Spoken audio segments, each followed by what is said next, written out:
தம் கிருபை பெரிதல்லோ என் ஜீவனிலும் அதே இம்மட்டும் காத்ததுவே இன்னும் தேவை கிருபை தாருமே இன்னும் தேவை கிருபை தாருமே. கர்த்தரும் இரட்சகருமாகிய இயேசு கிறிஸ்துவின் ஈடு இணையற்ற நாமத்தில் சேனைகளின் கர்த்தர் ஊழியத்தின் மூலம் 7/5/2025 இந்த நாள் உங்களுக்கும் உங்கள் சந்ததிகளுக்கும் ஆசீர்வாதத்தின் நாளாக அமையப் போகிறது என்று மனதார வாழ்த்துகின்றேன். இன்று நாம் அறியவிருக்கும் கிருபையின் வார்த்தைகள் 2 நாளாகமம் 9ஆம் அதிகாரம் 22ஆம் வசனம்.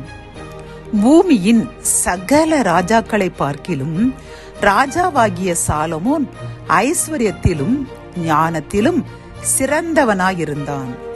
கத்தோலிக்க வேதாகமம் இவ்வாறு கூறுகின்றது: செல்வத்திலும் ஞானத்திலும் அரசர் சாலமோன் உலகின் மற்ற மன்னர்களை விட சிறந்து விளங்கினார் என்கின்றது. பிரியமானவர்களே, இன்று இந்த கிருபையின் வார்த்தையை கேட்டுக்கொண்டிருக்கின்ற நமக்கு கர்த்தர் கூறும் கிருபையின் வார்த்தை என்னவென்றால், இந்த நிகழ்வு நாம் அனைவரும் அறிந்ததுதான். ராஜாவாகிய சாலமோன் சகல ராஜாக்களை பார்க்கிலும் ஐஸ்வர்யத்திலும் ஞானத்திலும் சிறந்து விளங்கினான். காரணம் என்ன?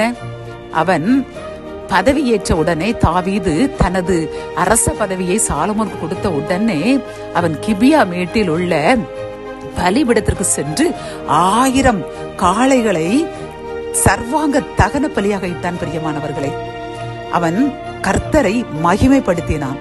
1000 காளைகளை செலுத்தி அவன் பலியிட்டு தோத்திர பலிகளை செலுத்தி கர்த்தரை மகிமைப்படுத்தினான். உடனேதான் அன்று இரவு இறைவன் அவனுக்கு தரிசனமாகி, நீ என்ன வேண்டும்? நீ எனக்கு மிகவும் பிரியமானவன். நீ எனக்கு 1000 சர்வாக தகன பலிகள் மூலம் என்னை மகிமைப்படுத்தியுள்ளாய். கேள், உனக்கு என்ன வேண்டும் என்று கேட்டவுடனே அவன் என்ன கேட்டான் தெரியுமா? எனக்கு ஞானத்தை தர வேண்டும். நான் சிறு பையனாக இருக்கின்றேன். இந்த இஸ்ரவேல் மக்களை அரசாளுகிற ஞானம் எனக்கு இல்லை. நீர் எனக்கு ஞானத்தை தாரும் என்று கேட்டவுடனே கர்த்தர் மகிழ்ந்து, ஒவ்வொருவரும் எதிரிகளுடைய தலைகள், பிற நாடுகள், செல்வங்கள், ஐஸ்வர்யம் என்று கேட்கும்போது நீ மட்டும் ஞானத்தை கேட்டதினால் உனக்கு ஞானத்தையும் தருவேன், நீ கேளாத ஐஸ்வர்யத்தையும் கனத்தையும் மகிமையும் தருவேன் என்று கொடுத்தார். பிரியமானவர்களே, இன்று இதைத்தான் நம்மிடம் கேட்கின்றார். என்ன கேட்கின்றார்?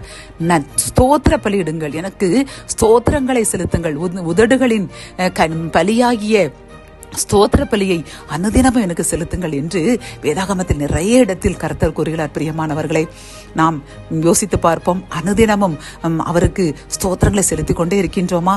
தாவீதை பார்த்தோம் என்றால் தினமும் 7 முறை அவன் ஸ்தோத்திரம் செலுத்தினான், 7 முறை இறைவனுக்கு நன்றி பலி செலுத்தினான் என்று பார்க்கின்றோம். ஆகவே இன்று இந்த செய்தியை கர்த்தர் யாருக்கோ ஒருவருக்கு கூறுகின்றார். நீங்கள் ஏதோ காரியத்தை எதிர்பார்க்கிறீர்கள் அல்லவா? கர்த்தர் உங்களை பார்த்து கூறுகின்றார், அனுதினமும் இப்படி சாலமனை போல ஸ்தோத்திர பலிகள் செலுத்துங்கள், நான் உங்கள் விண்ணப்பத்திற்கு பதில் தருவேன் என்று வாக்குரைக்கிறார். பிரியமானவர்களே, ஆகவே இன்றிலிருந்து குறைந்தது இறைவனுக்கு ஒரு 1000 ஸ்தோத்திர பலியாவது செலுத்துங்கள். கர்த்தர் உங்களையும் உங்கள் சந்ததிகளையும் ஆசீர்வதிப்பார். ஜெபம். என் அன்பு தகப்பனை, இந்த கிருபையின் வார்த்தைகள் மூலம் அப்பா, ராஜாவாகிய சாலமோன் உமக்கு 1000 தகன பலிகளை இட்டு நன்றி செலுத்தின உடனே அவன் கேட்ட ஞானத்தையும் கேட்காத ஐஸ்வர்யத்தையும் கொடுத்தீரல்லவா அப்பா? அதே போல் இந்த செய்தியை கேட்டுக்கொண்டிருக்கின்ற சகோதரனுக்கும் சகோதரிக்கும் அவர்கள் தோத்திர பலிகள் செய்வேன், இன்றிலிருந்து சொல்லுவேன் என்று பொருத்தனை செய்கின்றார்கள். அவர்களுடைய விண்ணப்பத்தை ஏற்று அவர்களையும் அவர்கள் சந்ததியும் ஆசீர்வதியுங்க. மீட்பர் இயேசுவின் மூலம் ஜெபம் கேளும் நல்ல தகப்பனே, ஆமேன்.